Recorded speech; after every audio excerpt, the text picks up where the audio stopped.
must be close to fall because it's running season again. Well, running season for you. James runs only seasonally. I'm a year-round runner. That's right. Every year I train up for one Thanksgiving Day 5K. I do it on Thanksgiving, and then that's kind of enough for me. I hang up the running shoes until next year. And if you follow the Fit RV, you know that I'm a personal trainer and a running coach. And so I just thought this would be a really great time to go over some running safety tips. Well, the great thing about running, I think, is that you can just kind of do it from wherever you are. You can just kind of open the door and there you go. You You're running. hear people say that a lot, that that's the beauty of running, is that it's so simple. And it's simple in a lot of ways, but you really can't just open up the door and go. You do need to take a few precautions before you head out. All right, well, by way of precautions you can take, we've got a whole table full of stuff here. Yeah, a little bit of a show and tell we're going to go into. This is actually the stuff we run with. Yes, yes it is. So let's start with probably the simplest piece of safety equipment, and that's this little road ID bracelet. Yes, yeah. So we always recommend you go out and you get some form of road ID. And there's a company called Road ID. That's who made ours. We're not affiliated with them or anything. But what you can do is personalize your ID. And on mine, I have 2 phone numbers, my son's and James's. I have my date of birth and even my health insurance information on mine. And a few little decorations. Mine has no decor whatsoever, and it's got my name and some numbers and blood type. Mine also says "Suck it up, Buttercup," as just a reminder. I have no motivational sayings on mine. But we originally got these for cycling. They work great for cycling, triathlon, swimming, Anytime I guess. you're out and about, even if I'm taking a walk around the RV park, I've got this thing on. Yeah. You never know. Yeah, when you can't speak, this will speak for you. I think that's kind of the idea there. But speaking of Road ID, they also have an app which brings us to the cell phones. Right. So running with a cell phone, or, you know, we're also talking about fitness walking too here. Always having your phone with you is super important because, again, you never know. But as James was saying, Road ID makes a wonderful GPS tracker app that I like to use. There's a bunch of GPS tracker apps, but I've been using that one. And the way the app works is you just send an e-crumb to whoever you choose, and they will get a text that tells them that they can click a link and see where she is. And how long she's expecting to be gone, stuff like that. Yes, you can even see my speed and how fast I'm running. If she stops, yeah, I've thought about harassing her, but I haven't done it yet. It'll also, if she stops, like if she falls down and takes a nap for more than 5 minutes, it'll send an alert saying, hey, you may want to check on Steph. And I love that James has sent me e-crumbs before, and I have gotten the stationary alert, which is a warning that he's been still for 5 minutes. I was able to call, find out that he's okay, and it's just good peace of mind, and it's good to have somebody checking up on you while you're out running or walking or whatever you're doing. Yep. Okay, so what else do we have? Okay, well, let's go into ways to carry your cell phone. Since we know you want to take a cell phone, you're going to have a way to carry your cell phone, and I recommend using a hydration belt for that for a couple reasons. One, it's going to hold your phone. Another, it can hold some food and some water as you're going. And it's safe to be traveling with a little water if you're going out for a longer run. Well, we've established that I only train up for a 5K. That's like a half-hour event, so I don't need hydration or food or anything like that. So I've opted for just an armband. You just basically put this on your arm and my phone clips into it. Yeah. And that's how I carry my phone, And that's acceptable, but if you haven't picked up either a hydration belt or an armband yet, I would recommend you look at the hydration belt. And I'll have a link for my specific one over on the article on our website that goes with this video. And because when you're running, you always want to be symmetrical. So you don't want to be cattywampus whatsoever. And even though that armband is such a light, small thing, even if you're a millimeter off on moving your arm a little bit different than you would without it, it's throwing you off, and it could lead to an injury. I don't know, but any chance you can get to be symmetrical, you should. So I recommend going with a hydration belt over the armband. I didn't realize I was doing that wrong.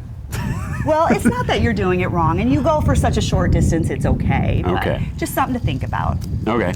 Okay, so now another reason why I like this particular hydration belt is they have a piece of elastic sewn that is just for the belt part that makes a loop, which is brilliant because I can carry pepper spray when I run and just slide it right in that little loop. Which were you pointing at? Oh, I know. I've got it. Oh, it's a little tight, but let me show you how it fits. I want you to see. There. See how it just fits in right that? And I've always got that in my belt when I go. And James and I actually had an experience once with a pit bull in a park. And that was years ago, but it was scary enough that I started carrying pepper spray after that experience. So pepper spray. That's not, you had something else there on the other side of the belt too. All right, so I want to talk to you about this personal alarm. So this is a wrist alarm, and all you do with this is when you're going out running or fitness walking, you're gonna just, let me use your wrist. You can be my wrist model. You have such nice wrists. You're gonna put on your little personal alarm, and if you're ever in a situation where you need some help or attention, see this little silver, I won't pull it, this little silver ring here, you just pull it and it makes a really loud, I think it's 120 decibel, I'll look that up and put it in the write-up, high-pitched sound, and hopefully that will attract attention to you. Okay. Let's see, other stuff, I mean, we've got regular, common sense safety things like hats and sunglasses, that sort of thing. Right, but I also want to talk about headphones. So when you're out running or fitness walking, it's important to hear your surroundings too. So your best solution to that is no headphones at all. That's what I do. I don't listen to anything when I'm jogging. Yes, but I'll admit that sometimes I do. So if you're going to be like me and you're going to break that rule, we recommend either one earbud, keeping the other ear completely open. Just cut it off. Or my new love is bone conduction headphones, because these actually don't even cover your ears. They sit right over the top and then they sit on the bone of your ear. So my eardrum is completely open and free. But now with any loud noise, even with these, you got to keep the volume down because otherwise you're still obstructing your hearing. So I recommend bone conduction headphones and keep the volume down. I actually do have a pair of those, and I use them, but mostly I listen to like Marine Corps jogging chants. Yes, he does. I can attest to that. I don't know, but I've been... No, I won't do that. So we've talked about all this stuff, and that's good, but there's also some common sense rules that you can follow that will help keep you safe and secure, and that doesn't require any equipment at all. Yes, yes. So the first big one is always run like every driver out there is a Roman taxi driver. That's kind of a variation of the cycling rule, is a ride as though everyone out there is just trying to kill you. Well, okay, yes, I guess it is. Think of it like defensive fitness, because you're going to come up to that intersection, and what if you see a car there stopped? You might assume they're stopped for you, but you should not. Don't ever assume that. Wait, get eye contact, and only then make an informed decision whether or not you're willing to go or not. Unless you like doing somersaults over their hood, which I've done. I've done that. Yes, not you fun. have experienced that because you assumed he was going to stay he rolled up to me. I thought he looked at me. Yes, well, you learned the hard way. So the other trick I have at those weird intersections where you're a little uncomfortable is, instead of going across, just pretend to turn and take a few steps the other direction so that car will clear the intersection and then go. And then you don't even have to wonder if it's safe or not to go. True. That doesn't work on a bike so well. Yeah. But just assume that they're all out there to kill you, and they just want some sort of an excuse so that when they're confronted by the officer later, they can say, well, honest officer, That's just what they want to do. Yes, yes. So just defensive fitness, rule number one. Okay. Okay, number two, be visible. So you can look at our clothes right now, and these are excellent running clothes because they're high visibility, and the cycling community really has this one down. Yeah, if you see cyclists and they're in like very bright Lycra, it's not like we all like wearing Lycra, like day to day. Maybe some of us do.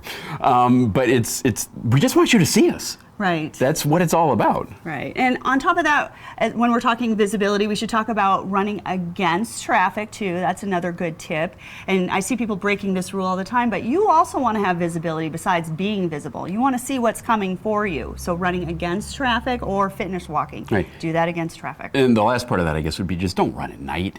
Right. Well, running at night is a big no-no. And if you've ever trained with me, you know that's one of my rules for you, that you can never run at night. And there's three big reasons for that. And like James said, it's visibility, that drivers cannot see you. But also you can't see very well either. So you might step into a hole or miss a curb when you're out running at night.